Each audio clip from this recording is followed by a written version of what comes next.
क्या हुआ जब एक विशाल गिद्धों का झुंड आया महाकुंभ में। फिर जो हुआ उसे देख हर किसी के रोंगटे खड़े हो गए। दोस्तों, साल 2025 का महाकुंभ प्रयागराज में अपनी चरम सीमा पर था। देश विदेश से आए लाखों श्रद्धालु संगम के पवित्र जल में स्नान कर रहे थे। अखाड़ों के संत, साधु और महात्मा अपने प्रवचनों से भक्तों का मार्गदर्शन कर रहे थे। पूरे शहर में अध्यात्म की अद्भुत ऊर्जा व्याप्त थी। इसी भव्य आयोजन के बीच अचानक एक ऐसा चमत्कार हुआ जिसने पूरे देश को चौंका दिया। आसमान में गिद्धों का एक विशाल झुंड प्रकट हुआ जो सीधा संगम के ऊपर चक्कर काटने लगा। उनकी उड़ान में एक अनोखी लय थी, मानो वे किसी दैवीय संकेत का पालन कर रहे हों। देखते ही देखते लोग यह मानने लगे कि यह कोई साधारण घटना नहीं, बल्कि त्रेता युग के वीर जटायु की पुनरावृत्ति है। माघ पूर्णिमा का दिन था, जब लाखों श्रद्धालु त्रिवेणी संगम में पुण्य स्नान कर रहे थे। अचानक उत्तर की दिशा से गिद्धों का एक विशाल झुंड आसमान में मंडराने लगा। आमतौर पर गिद्धों को शहरों के ऊपर कम ही देखा जाता है, लेकिन यहां तो सैकड़ों की संख्या में गिद्ध एक गोलाकार बनाकर उड़ रहे थे। उनकी उड़ान का ढंग भी सामान्य पक्षियों से अलग था। वे एक निश्चित गति और तालमेल के साथ मंडरा रहे थे, मानो कोई अदृश्य शक्ति उन्हें नियंत्रित कर रही हो। उनकी छायाएं संगम के जल पर पड़तीं तो ऐसा प्रतीत होता जैसे कोई दिव्य आकृति उभर रही हो। लोगों में आश्चर्य और भय का संचार हुआ। साधु संतों ने इसे कोई शुभ संकेत माना, जबकि वैज्ञानिक इसे महज एक प्राकृतिक घटना बताने लगे। लेकिन कोई भी इस बात का उत्तर नहीं दे सका कि ये गिद्ध अचानक इतनी बड़ी संख्या में यहां क्यों और कैसे आए। जैसे जैसे समय बीतता गया, गिद्धों की गतिविधियां और भी रहस्यमयी होती गईं। वे केवल संगम के ऊपर ही नहीं, बल्कि पूरे प्रयागराज में विभिन्न मंदिरों और घाटों के ऊपर भी मंडराने लगे।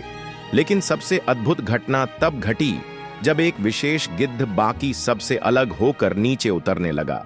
उसका आकार साधारण गिद्धों से बड़ा था और उसके पंखों पर कुछ विशेष चिन्ह थे जो सूर्य की रोशनी में चमक रहे थे।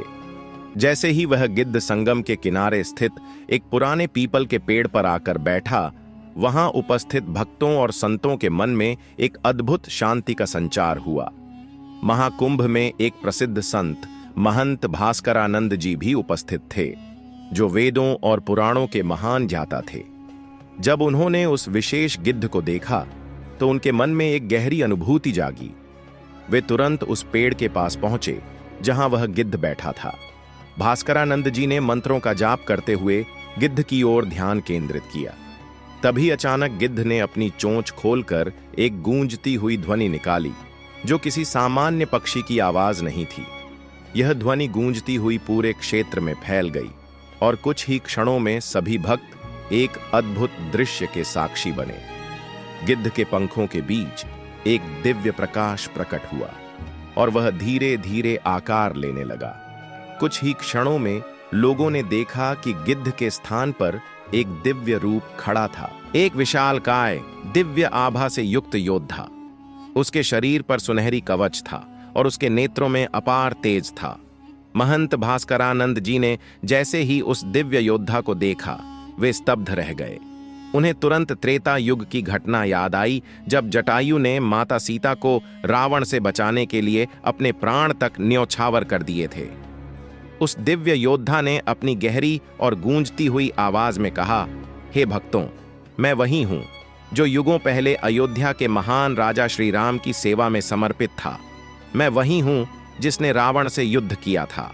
युगों तक मैं इस धरती की रक्षा करता रहा, लेकिन अब समय आ गया है कि मैं फिर से अपने प्रभु की स्मृति में प्रकट हूं।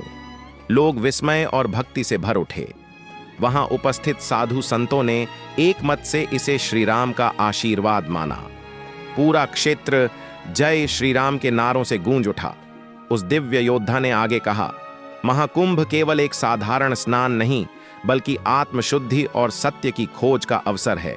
जब तक इस धरती पर धर्म की रक्षा करने वाले मौजूद रहेंगे, तब तक अधर्म हारता रहेगा। इसके बाद वह दिव्य आकृति धीरे धीरे पुनः प्रकाश में परिवर्तित होने लगी और देखते ही देखते उस विशेष गिद्ध का रूप धारण कर लिया। फिर वह गिद्ध अन्य गिद्धों के साथ आकाश में उड़ गया। लोग आश्चर्यचकित रह गए। यह कोई स्वप्न था या वास्तविकता? यह प्रश्न सबके मन में था, लेकिन एक बात निश्चित थी, यह घटना साधारण नहीं थी। यह साक्षात एक चमत्कार था जो महाकुंभ 2025 के इतिहास में अमर हो गया। महाकुंभ के इस अद्भुत चमत्कार की चर्चा पूरे देश में फैल गई। लोग मानने लगे कि यह स्वयं भगवान राम की कृपा थी जो जटायु के रूप में प्रकट हुई। यह घटना एक संदेश थी कि धर्म और सत्य की रक्षा के लिए सदैव कोई न कोई शक्ति कार्यरत रहती है। इस घटना के बाद गिद्धों का झुंड फिर कभी प्रयागराज में नहीं देखा गया, मानो वे केवल इस विशेष उद्देश्य से ही प्रकट हुए थे। लेकिन जो कुछ भी हुआ, उसने करोड़ों लोगों के हृदय में आस्था और भक्ति की एक नई लौ जला दी। धर्म की राह पर चलने वालों की रक्षा स्वयं ईश्वर करते हैं, और जब जब अन्याय बढ़ता है तब तब वह किसी न किसी रूप में प्रकट होते हैं। तो दोस्तों, क्या कहना है आपका इस चमत्कार के बारे में? कमेंट बॉक्स में सच्चे दिल से हर हर महादेव जरूर लिखें। साथ ही साथ इस वीडियो को एक लाइक करके चैनल को भी सब्सक्राइब करें।